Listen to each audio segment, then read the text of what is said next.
Welcome to YouTube channel chemistry notes में आपका स्वागत है। आज हम आपको पढ़ाने जा रहे हैं हेमिल्टन ऑपरेटर यानी कि हेमिल्टन संकरण किसे कहते हैं।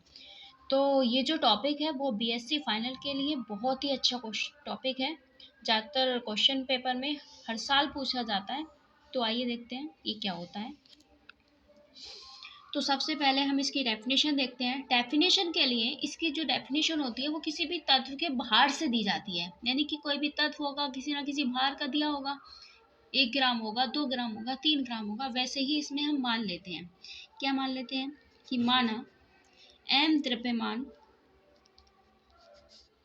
वाले किसी एकांकी कण यानी कि एक कण, किसी एकांकी कण की कुल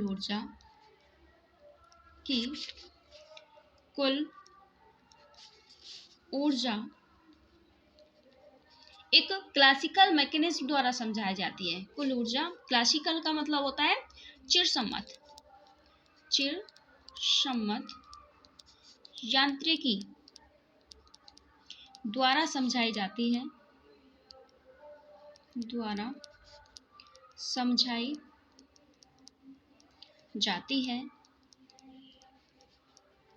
जिसे हेमिल्टन कहा जाता है। क्या कहा जाता है? हेमिल्टन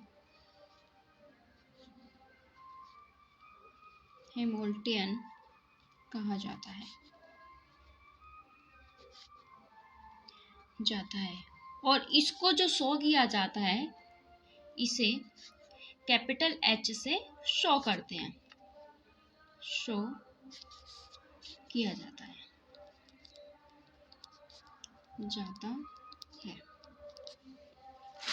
अब इसमें हम मान लेंगे कि हमने लिख दिया कि इसको H से शो किया जाता है। अब हम लिखेंगे भाई कि इस ऊर्जा का मान,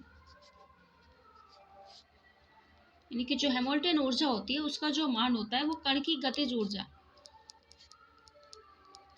तथा स्थितिज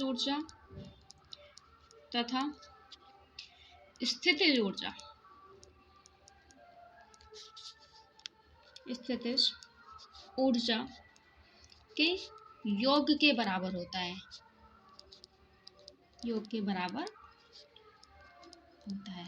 यानी कि जो ऊर्जा का मान है वो कण की गतिज ऊर्जा और स्थिति ऊर्जा दोनों के योग के बराबर होता है। अब हम लिखेंगे Hamilton H equal to Ki गतिज ऊर्जा यानी कि काइनेटिक एनर्जी प्लस V स्थिति ऊर्जा इक्वल को काइनेटिक एनर्जी का मान होता है भाई 1/2 mv², और यहाँ पे V हम ऐसे का ऐसे ही लिख लेंगे। ओके, अब इधर ले आएंगे, स्क्वायर में करेंगे, m² v² अपॉन हो जाएगा 2m और प्लस v।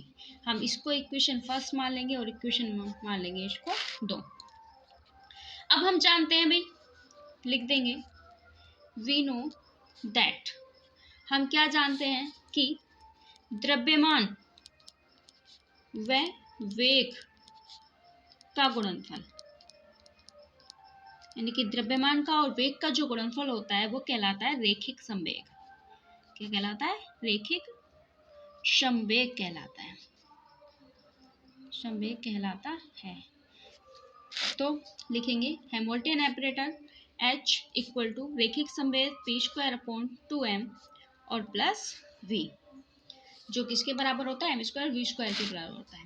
तो H इक्वल टू p² को हम इस टाइप से लिख सकते हैं कि p²x plus p²y plus p²z बटे 2m। वैसे ही यहाँ पे भी है, इसको भी x y z के रूप में लिख दें, x y और z।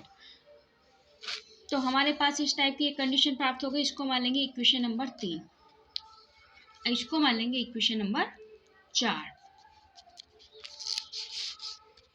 तो हमारे पास जो ये प्राप्त हुई यानी कि v x y z, इसको स्थिति ऊर्जा तथा H हेमिल्टन फलन कहा जाता है। क्या कहा जाता है? हेमिल्टन फलन। लिख भी सकते हैं, लिखना चाहे तो, नहीं लिखना चाहे तो ऐसे भी लिख सकते हैं।